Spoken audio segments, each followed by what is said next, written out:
Hello दोस्तों, आप सभी का स्वागत है आपके अपने YouTube channel education viral MP में। आज हम लोग UP TET and CTET के बेस से पर्यावरण अध्ययन के कुछ महत्वपूर्ण प्रश्नों को हल करेंगे। ये प्रश्न आपके एग्जाम के लिए काफ़ी महत्वपूर्ण है, तो स्टार्ट करते हैं। पहला प्रश्न, प्रेरण विधि की सीमाएँ हैं। पहला ऑप्शन है यह विधि मितव्ययी नहीं है। ऑप्शन बी है इस विधि में प्रेरणा सूक्ष्मता से न कर पाने पर प्राप्त परिणाम अधिक वैध एवं विश्वसनीय नहीं होते हैं। ऑप्शन सी है किसी विदेशी व्यक्ति के आंतरिक व्यवहारों का अध्ययन संभव नहीं है। ऑप्शन डी उपरोक्त सभी। तो प्रेरण विधि की सीमाएं क्या हैं? ये सारी सीमाएं हैं। मितव्ययी नहीं है, और इसमें क्या होता है, वैध और विश्वसनीय नहीं है, और अगर कोई विदेशी व्यक्ति का हम अध्ययन करते हैं तो उसके आंतरिक व्यवहारों का अध्ययन करना संभव नहीं है, यानी ऑप्शन डी इसका सही उत्तर होता है। अगला प्रश्न, इकोसिस्टम की सही परिभाषा क्या है? ऑप्शन ए परस्पर क्रिया करने वाला जीव समुदाय। ऑप्शन बी किसी स्थान का अजैविक घटक। ऑप्शन सी है पृथ्वी और वायुमंडल का क्षेत्र जहां जीव रहते हैं। और ऑप्शन डी जीव समुदाय और उसके वातावरण का संतुलन तंत्र। तो इकोसिस्टम की सही परिभाषा क्या है? जीव समुदाय और उसके वातावरण का जो संतुलन तंत्र होता है उसी को हम इकोसिस्टम कहते हैं, यानी पारिस्थितिकी तंत्र। इकोसिस्टम पारिस्थितिकी तंत्र शब्द का सबसे पहले प्रयोग एजी टांसले के द्वारा किया गया था। एजी टांसले ने पारिस्थितिकी जो तंत्र है उसका प्रयोग किया था 1935 में। अगला प्रश्न देखते हैं, मानव विकास के क्रम में दो पैरों पर चलने का सबसे बड़ा लाभ है। ऑप्शन ए शरीर को अच्छी प्रकार आधार देना।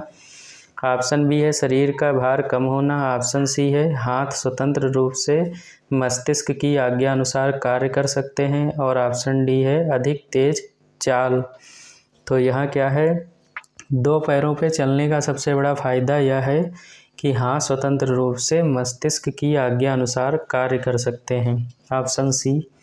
अगला प्रश्न, भूकंप की तीव्रता मापने के लिए किस यंत्र का प्रयोग करते हैं? Option A physiograph. Option B seismograph. Option C है कार्डियोग्राफ। और ऑप्शन डी है बैरोग्राफ। तो भूकंप की तीव्रता मापने के लिए सिस्मोग्राफ का प्रयोग करते हैं। ऑप्शन बी सही होता है। अगला प्रश्न, सूर्य के निकटतम ग्रह कौन है? ऑप्शन ए मंगल। ऑप्शन बी बृहस्पति। ऑप्शन सी शुक्र। और ऑप्शन डी बुध। तो सूर्य के निकटतम ग्रह कौन है? बुध। अगर पृथ्वी के निकटतम पूछे तो शुक्र हो जाएगा। और शुक्र को क्या कहते हैं? सूर्य का तारा, सांझ का तारा और भोर का तारा, सबसे चमकीला ग्रह और सबसे गर्म ग्रह। मंगल जो है आपका, ये इसका रंग लाल होता है, और ये आयरन ऑक्साइड के कारण जो है इसका रंग लाल है। और बृहस्पति जो है वो सबसे बड़ा ग्रह है सौरमंडल का, इसका मात्र एक उपग्रह है ज्ञानीमिड। अगला प्रश्न देखते हैं, गिर राष्ट्रीय पार्क किस राज्य में स्थित है? Option A Rajasthan. Option B Gujarat. Option C Madhya Pradesh. और ऑप्शन डी महाराष्ट्र। तो गिर राष्ट्रीय पार्क आपका गुजरात में स्थित है। ये बब्बर शेर यानी एशियाटिक जो लायंस हैं उनके लिए काफ़ी फेमस है। अगला प्रश्न देखते हैं, निरीक्षण विधि की विशेषता नहीं है। ऑप्शन ए यह एक मनोवैज्ञानिक विधि है। ऑप्शन बी यह प्रत्यक्ष अनुभव पर आधारित है। ऑप्शन सी यह बाल केंद्रित विधि है जिसमें शिक्षक एक प्रशासक के रूप में होता है। ऑप्शन डी यह विधि विभिन्न सर्वेक्षणों द्वारा अपनाई जाती है। तो यहाँ पूछ रहा है कि कौन सी विशेषता नहीं है। तो मनोवैज्ञानिक भी है, प्रत्यक्ष अनुभव पर आधारित है, बाल केंद्रित है, लेकिन शिक्षक एक प्रशासक के रूप में होता है, इसमें ये नहीं आवश्यक है, इसलिए ये सेंटेंस यहाँ पे यही रॉन्ग होता है, ऑप्शन सी आपका। तो इसका आपका सही उत्तर क्या हो जाएगा? यह एक बाल केंद्रित विधि है जिसमें शिक्षक एक प्रशासक के रूप में होता है। ये निरीक्षण विधि की विशेषता नहीं है। अगर प्रशासक यहाँ ना दिया होता तब ये भी सही था, बाल केंद्रित विधि है। अगला प्रश्न, पर्यावरण शिक्षा में समस्या समाधान विधि का गुण है लक्ष्य केंद्रित, सृजनात्मक, चयनात्मक, यह सभी। तो पर्यावरण शिक्षा में जो समस्या समाधान की विधि है तो क्या है, ये लक्ष्य केंद्रित भी है, सृजनात्मक भी है और चयनात्मक भी है, यानी यह सभी। ऑप्शन डी सही होता है। अगला प्रश्न, किसी पारितंत्र में तत्वों का चक्र कहलाता है? ऑप्शन ए जीव भू रासायनिक चक्र, ऑप्शन बी भूवैज्ञानिक चक्र, ऑप्शन सी रासायनिक चक्र, ऑप्शन डी इनमें से कोई नहीं। तो पारितंत्र में तत्वों का जो चक्र है वो क्या कहलाता है? तो इसका ऑप्शन ए सही होता है, जीव भू रासायनिक चक्र। अगला प्रश्न, चिपको आंदोलन के प्रणेता हैं? Option A Hemvati Nandan Bahuguna, option B Sundarlal Bahuguna, option C Mother Teresa और ऑप्शन डी महात्मा गांधी।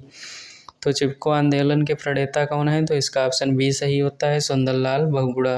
अगला प्रश्न, इंसुलिन की रासायनिक प्रकृति है? Option A vitamin, option B protein, option C वसा और ऑप्शन डी कार्बोहाइड्रेट। तो इंसुलिन एक प्रकार का एंजाइम है, जितने एंजाइम होते हैं वो सारे प्रोटीन होते हैं, इसलिए ऑप्शन बी सही होता है।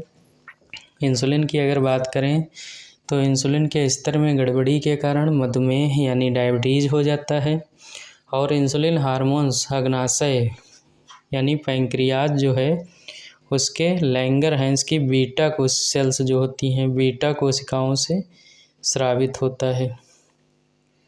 अगला प्रश्न देखते हैं, पौधे में अर्धसूत्री विभाजन होता है?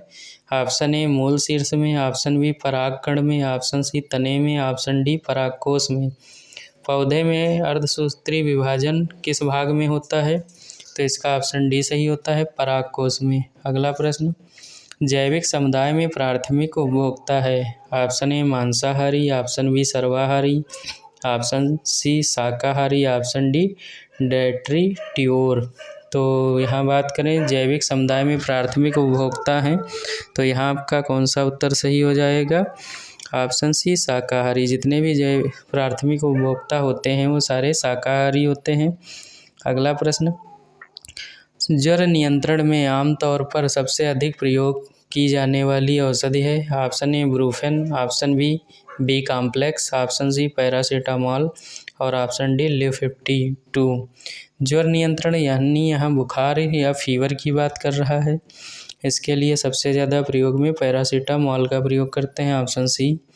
अगला प्रश्न, दही निर्माण हेतु कौन सूक्ष्म जीव उत्तरदायी है?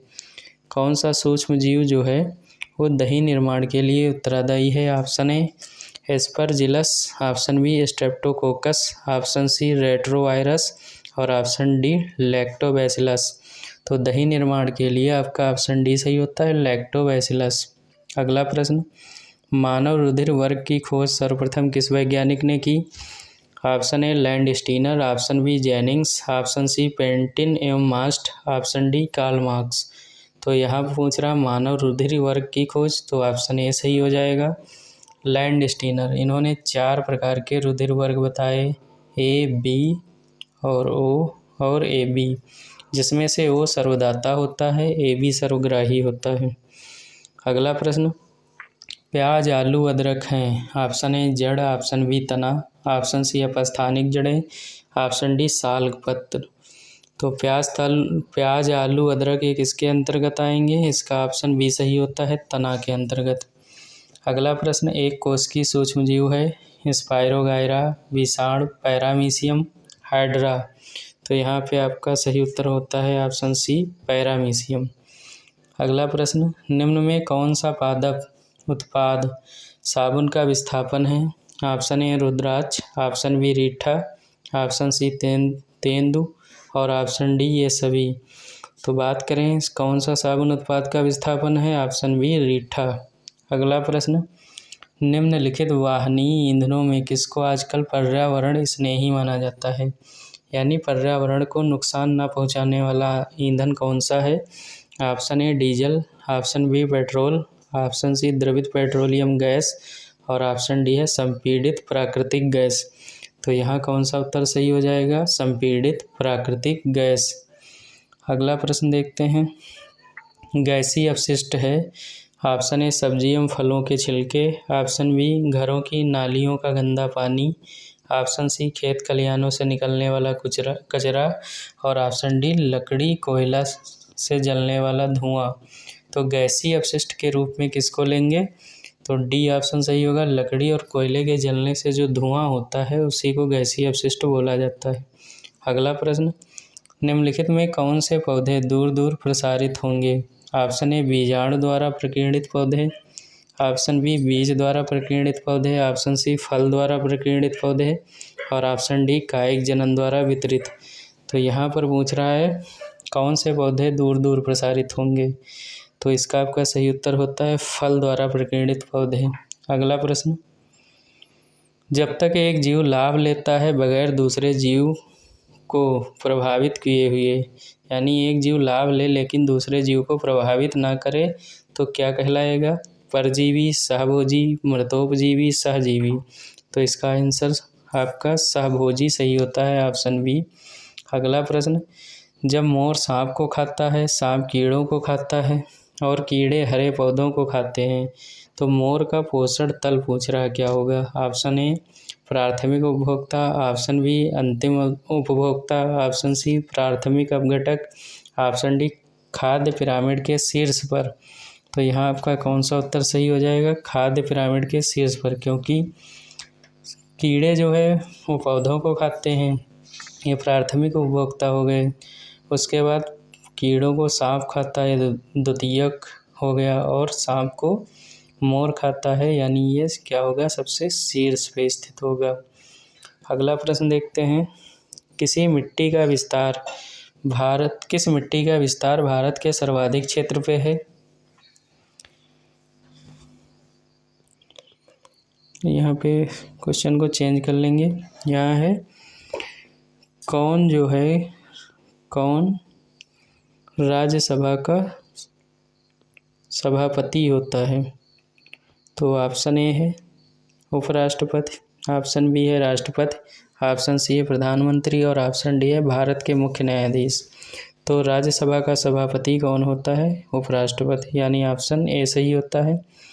तो इस तरीके से हम लोगों ने ईवीएस के कुछ महत्वपूर्ण प्रश्नों को हल किया।